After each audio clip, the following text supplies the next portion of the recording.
Alright, let's take a walk around, look at this 78 Pinto.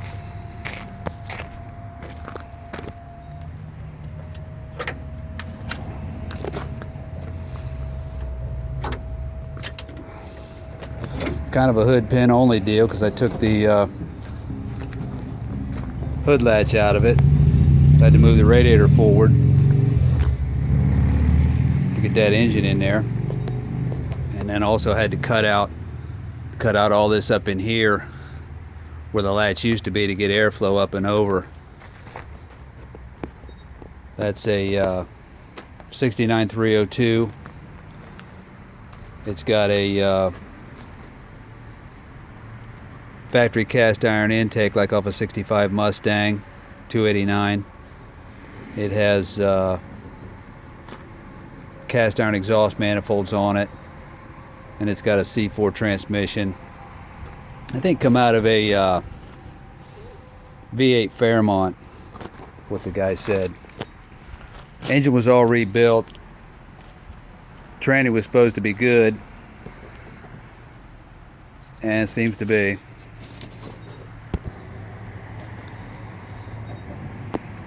That radiator's the original radiator. These cars, the radiators in them, it's the same size as was in a V8 Mustang, a 65 Mustang V8. The only thing I did to it was after we got the car running, I had a three-row core put in it, and I had a bigger tank built on the bottom because that was really the only difference between the radiators, was the tank on the Pinto on the bottom was really small. So I had a little bigger tank put on it. So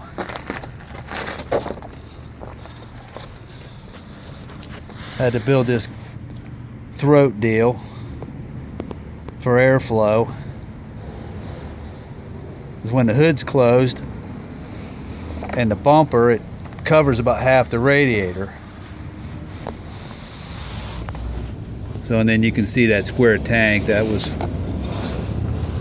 custom built. So it's got a dual filter mount, and there's a oil cooler up in there, air equipped lines, and there's a little scoop I built there to route air up through there, and then trimmed a little bit of the inner fender, the plastic inner fender, out to get airflow through there. On the other side, there's a tranny cooler up in there. It has its own little fan, and there again it's got another little scoop to route airflow, and a little scoop underneath to kind of route air up in there. And I trimmed the fender, same deal. Those are Mustang 2 V8 coils, like out of a 70, I don't know what it was, 78 whatever, Mustang 2. Little scoop I built underneath that engine cross member, routes air up around the transmission and down through the tunnel. It seemed like it used to get real hot up in there, and plus I was trying to create a sort of a negative pressure area to draw air down the back of the engine. I mean, I couldn't tell you if it actually works. I'd say it doesn't hurt though.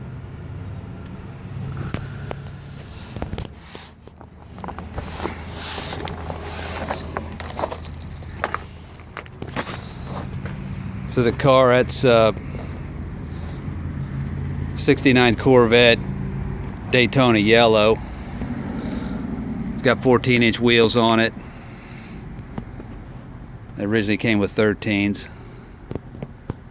We're gonna run the big tires all the way around, but when I got the car together, you couldn't. After I got the fenders on, you couldn't turn the wheels very much, so we had to go with the smaller tires there.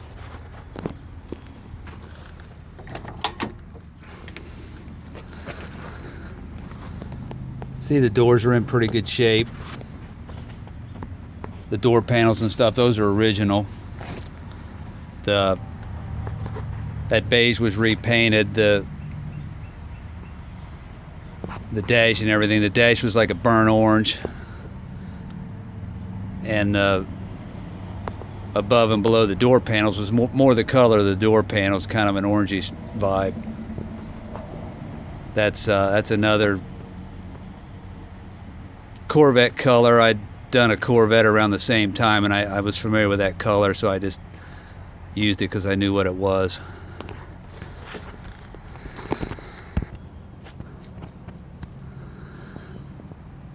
In the rear of the car, that is the original rear end. It's a 6 3/4, 3.18 ratio. The drive shaft was cut down. I think it was out of a 75 Granada I had. They just shortened it. I don't know how many. Just took a few inches out of it. The springs, those rear springs, were new at the time. The gas tank's in good shape. I actually just had that gas tank out like a year ago, just taking a look inside to see what was going on. It looked like brand new galvanizing. So the rear end, I'm not sure what all they'll take horsepower wise. I was around a few V8 Pintos in the 80s, and those guys never tore them up. I never have. I mean, I'm sure you could. I mean, if you're into hole shots and smoke shows, this might not be the car for you. I know it. If you wind it out the first gear to 5,500 and hit second, it'll trip the tires and the car will jump to the right a little bit. I don't do that a lot. I usually keep it to 48 to 5 in first gear. It's got Flowmasters on it. I think 2 1/4 inch exhaust all the way back. You can see the shocks are pretty new.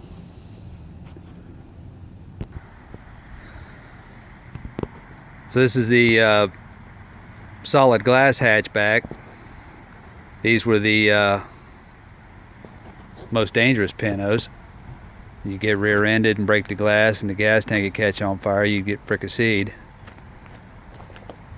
This car actually was rear-ended once because I helped the guy that owned it before my dad. I helped him put the rear bumper back on. It was like 20 mile an hour or something. It wasn't no big deal, but that is the original bumper.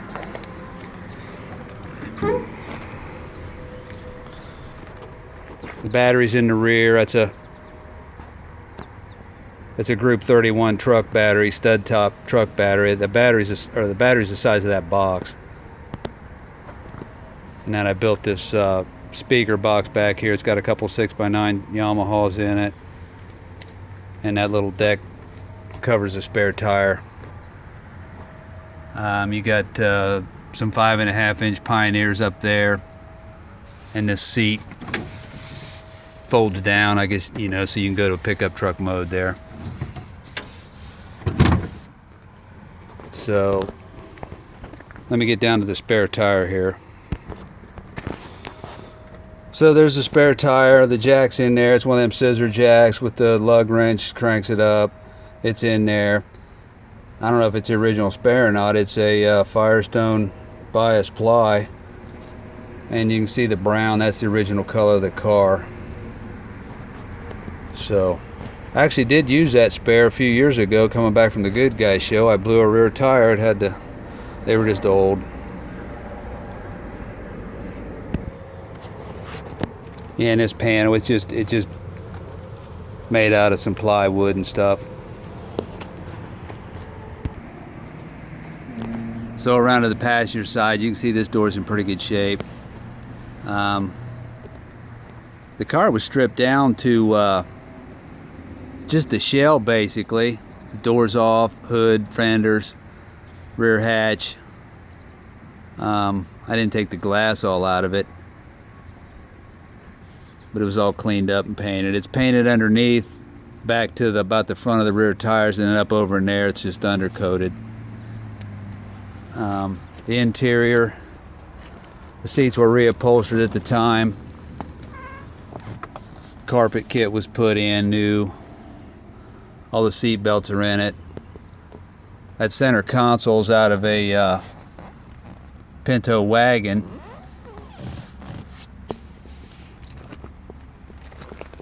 These back panels, those are actually painted the original color. They're in pretty good shape.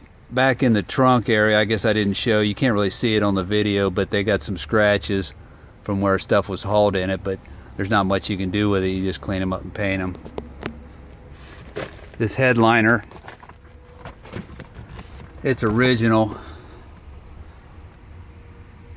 You can see that seam there's tearing a little bit.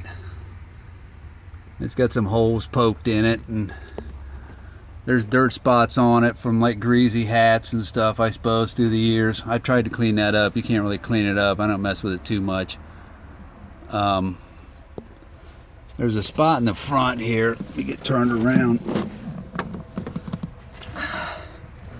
There's a spot there by that visor. I'm not sure how that, there we go, I'm not sure how that ever happened. That was in there when he bought the car. I don't know if they had something on that visor that cut into it, or I have no idea. Anyway, at the time, we weren't going to put a headliner in it, you know, because the car kind of got out of hand. It was really started out to be just, you know, I think paint it and put a V8 in it, and then it just, that stuff just gets out of hand, and we got to this.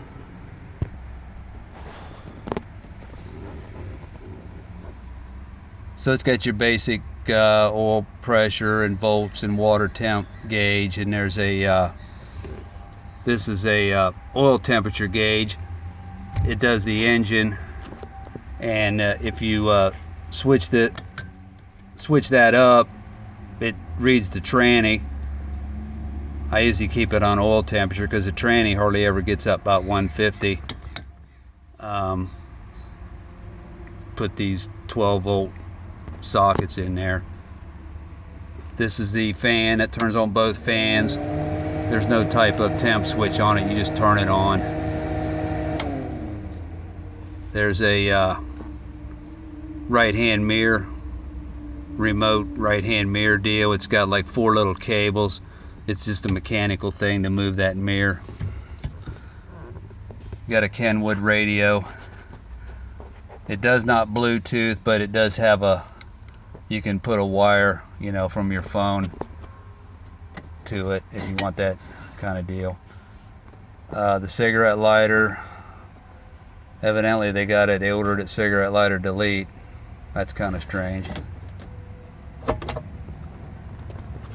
Here's got your handy owner's manual there.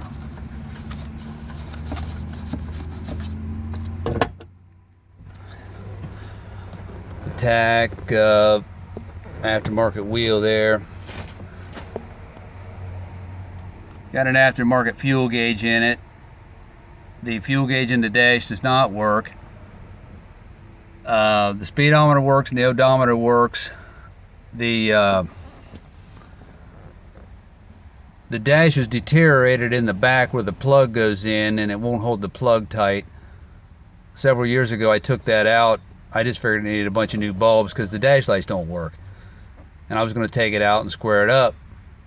And in getting it out and apart, the thing was just crumbling like peanut brittle in the back there. So I got it out, and I had to glue a bunch of stuff back together, and I got it back in, and kind of vowed to never pull that again. So, like I said, the speedometer and the odometer works. Left turn signal indicator works. The right one works sometimes, but not very often. The wipers work, the lights work, windshield washers work. It's got power brakes, power steering. Yeah, all the lights and the gauges work. As far as speed at night, if you just run like, I don't know, about 27, 2800, that's 60. And in town, if you run about 17 or 1800, that's about 35. That's kind of what I do.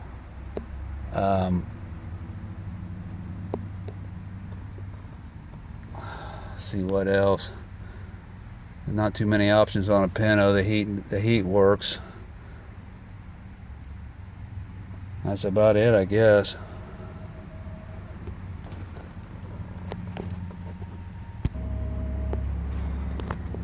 Oh, as far as the oil pressure and stuff, it runs about 60 all the time. You know, a little less at idle when it's warmed up, but it runs about 60, 65 going down the road. The temperature would run around 200. That gauge is a little bit high compared if you take an infrared to the thermostat housing, it's usually off by about 5. I'm not sure which one's right, but it runs about 200 going down the road. When you're in town, it could run 210 or so. Just due to the fan situation, I guess.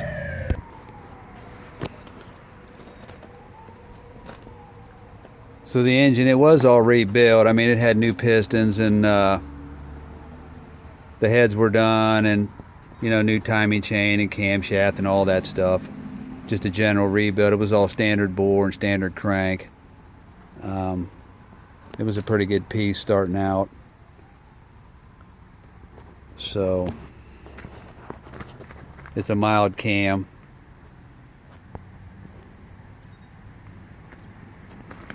So anyway, I guess that's about it. That's about all I can think about for now.